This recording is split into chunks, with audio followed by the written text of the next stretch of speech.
Yo, what's up, guys? Welcome back to Movie Time, and we're going to do a discussion today. I know it's been a while, been a little busy with work and other stuff, trying to be productive during this COVID time. But Avatar The Last Airbender has recently, well, it's been about a couple of weeks, it's now on Netflix, here in the States or whatever. So I watched that, and I must say,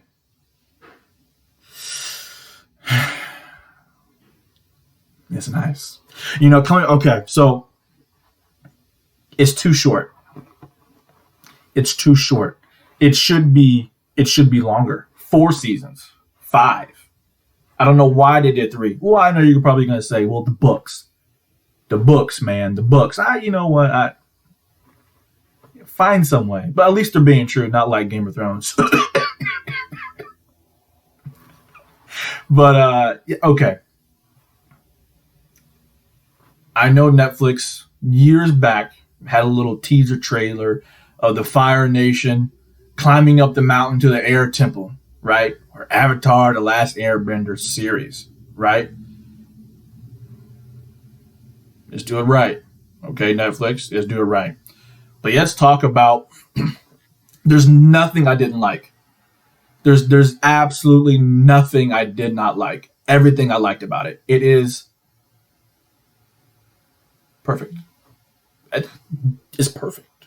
It's hard. I know. So you're like, well, it was too slow. Maybe in season 3, too much backstory. It lingered a little bit on some people or whatever. But each character had their own development intertwined with other characters. Help push them forward on evolving. Like Sokka in the beginning, thinking that women really can't do nothing or be warriors, you know what I'm saying? Because, in his tribe, it's the men, who fight. So he's never encountered, I just realized that today, in this very moment, that's why he had that mentality, thinking that there's no such thing as female warriors, because in his tribe, the water tribe, there's only male warriors. And the females, they do nothing but the healing, right? And so he met the, what tribe? The tribe with the fans. Zuki, she is dope. She is dope. Okay, and so his growth into this strong leader, being improv, strategic. This is what needs to be done. He's not, his head's not up in the clouds. He's like, no, this is that, that is that. This is what we're gonna do. This is how we're gonna do it. He make mistakes. He enjoys it all at the same time. And he doesn't carry the team. Each member of the Avatar team, they just they each have something to contribute. But I'll give you my best down to my least character list, and then we'll start talking about Avatar: The Last Airbender. Zuko is my favorite one. After watching it again, broke my heart. I almost cried, especially when he fought his sister. Man, I was like, dude, you have to be something kind of strong in your heart to know I'm only fighting you to save you. That's what I'm doing. That's the only way to get through you and to you is by fighting you. And he stood so strong. You know what I'm saying? Because his uncle Iroh taught him about, you can learn from waterbenders, airbenders, and earthbenders, right? That, how they do their bending, you can incorporate into your fire bending, like earthbending, be strong and immovable, you know what I'm saying?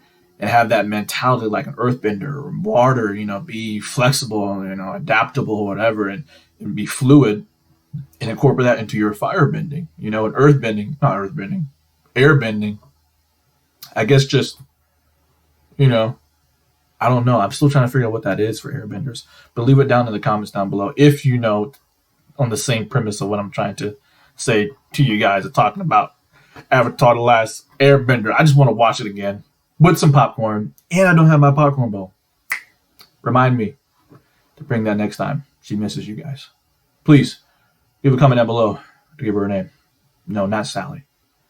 No, not Sally. Next person, Toph. She is Oh man, she's spunky, man. She's straight to it. She's blunt. She's not gonna hold anything back. She's not gonna cuddle you, carry you. She's like, nah, man, I'm an earthbender, man. We strong. Like we got this. You know what I'm saying? Like we move earth, baby. You know? And the fact that she doesn't let her blindness cripple her, but everybody else in the world, knew that blind people were in, I guess, if you want to say in that time period or whatever. But if you look at blind people back in like 500 BC, useless to society, useless. And so applying that here, they can probably think, oh, she's useless, But then again, they just found out she is the greatest earthbender that has ever lived. That has ever lived because of what she's able to do and see, not by her eyes, but through earthbending and the fact that she can metal bend. That's why I love her too. Number 2 on my list. Number 3, Katara. I know, right? Aang's not even up there. I know. Katara, she's dope as a waterbender. I think she's the only female waterbender, except for that one old creepy lady who taught her blood bending. Okay, maybe that's one episode I really don't like, so it's not near perfect, but I was like, like, why do we have this? What did that do for her character? Like, overall. It was like a little detour that just didn't, it was like what do you call that? A cul-de-sac. And it didn't go anywhere else. It just ended. I was like, what are we doing? You know what I'm saying? Kind of like season 2 of Stranger Things, episode 4. You know what I'm saying? 11 went her a little detour, meet other people like her, and then that's it. Like, you're not going to bring them back to help you fight? No? Okay. Because that make, whatever. But anyway, so Katara, man, she, when she gets serious, man, don't cross her. Don't cross her. And when her boo-boo Aang gets hurt, she's like, baby, let me come get you with my water bending and save you. And she gets down. She mostly gets down. She holds her own, man. I'm just, everything that she's been through, knowing that, hey, I'm the only water bender in the South Southern tribe. I can water bend. I don't want to be a healer. Breaking the mold for a female that, in that era, you know what I'm saying? Just breaking the mold, breaking the barriers, and just being outdoing every man in her tribe, in her nation. You know what I'm saying? Throughout tradition. So Avatar, they speak on tradition, speak for your nation, that mentality, and just going against the norms against that. So I mean, as a kid, you're like, yeah, you don't notice those things, but now I'm just like, man, I see that, bro. Like I see that. It's been 15 years and people are just now like, not just now like, but they're just like, I just see it more now, just popping up the conversations, the discussions. People are like, yo, I'm pro Avatar, baby. Just talk about it. You know what I'm saying? Like, ooh, Netflix, come on. I hope you come out with your series. You know what I'm saying? Oh, you guys like my blankie? I need to get another one. I want to get another one. I'm starting to get a little collection. I have like 7 pillows. So I want to be comfortable talking to you guys. I'm sure you guys are probably watching this video laying in your chair, leaning back on your phone. Look at this guy. He's using his laptop. That's done right. I'm just a baby YouTuber streamer. I'm just having fun. Yes, I am. Okay, fourth person. Man, Iroh. Uncle Iroh. He showing so much love to someone who's not his own blood after his own son died in war. He was the Dragon of the West. That's what they called him. Dangerous. You know what I'm saying? Dragon. Dragon's like the pinnacle of a firebender, right? And then his brother, crazy Fire Lord Ozai, who, by the way, I just realized was voiced by Mark Hamill. Crazy, right? That dude's voice is iconic, I didn't realize that as a kid. But Iroh, man, I loved him, man, for always, just adopting, his nephew as his son. Not necessarily, leaning on him to replace his son, but really showing love to, this is a family matter and you need some love, and I'm going to show you the way because your father, my brother, is not doing a real good job and he has lost his way. And I got to make sure you don't go down the same way and die just like my son did, trying to reclaim your honor when you already had it in the first place. And Zuko tried to validate his honor by capturing the Avatar when he didn't need it in the own place. He needed it in the first place to get it from his dad. He just had to believe it in himself. Ooh, you feel that? Yeah, I felt that too. Don't get me talking. Don't get me talking. You know what I'm saying? Y'all don't even know. But that's why I love Uncle Iroh. That's why he's number 4. I'm sure there's tons of other things. He's always offering tea to people. Now I'm drinking more tea. Lord mercy. I got this, what is it? Kazo tea, I think it's called jasmine tea. No, it's some type of pink tea. I don't know what it's called, but it's very good. It's very good. No, it's not fruity. No, it's not fruity. Not at all. Not one bit. Okay, number 5. Oh, man, I was going to say the Swamp Benders. No. Aang? I guess Aang. I guess he made top 5. Okay, Aang. I guess Aang. I mean, you really don't really have...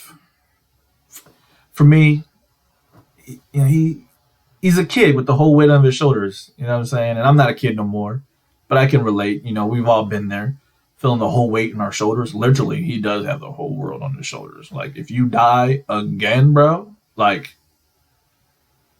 I'm going to kill you for sure.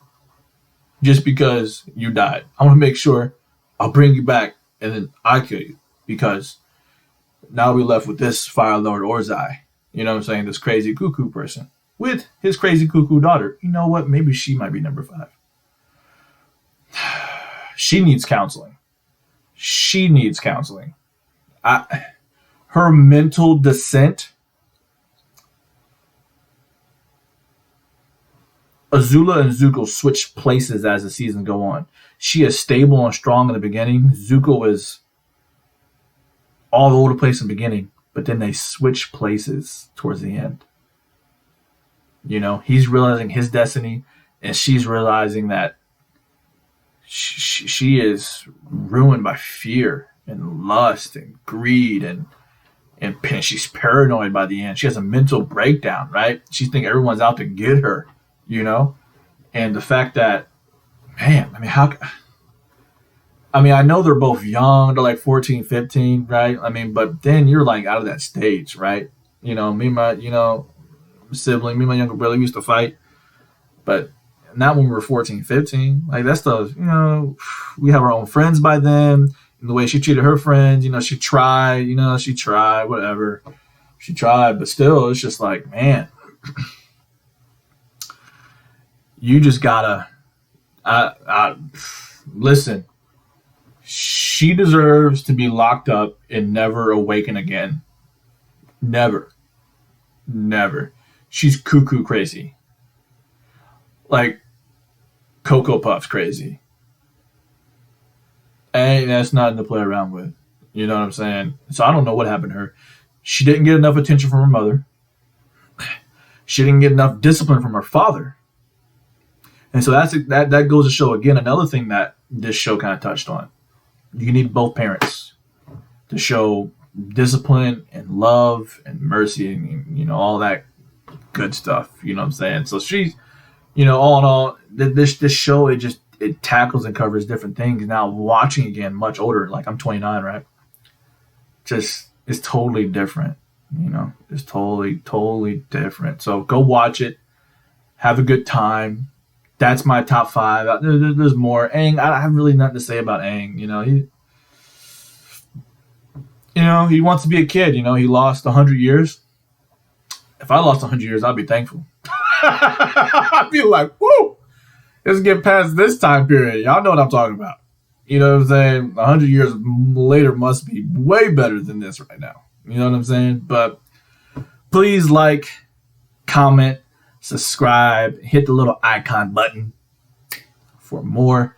And this is movie time. I haven't even given myself a name yet, as a host. I don't know if I just use my real name or a made up name. Oh, we're using our made up names now. I'm Spider-Man. I could be Spider-Man. No, not Spider-Man. Static Shock's pretty cool. Anyway, that's it for today. That's my little discussion for Avatar: The Last Airbender. Please like, comment, and subscribe for more movie time.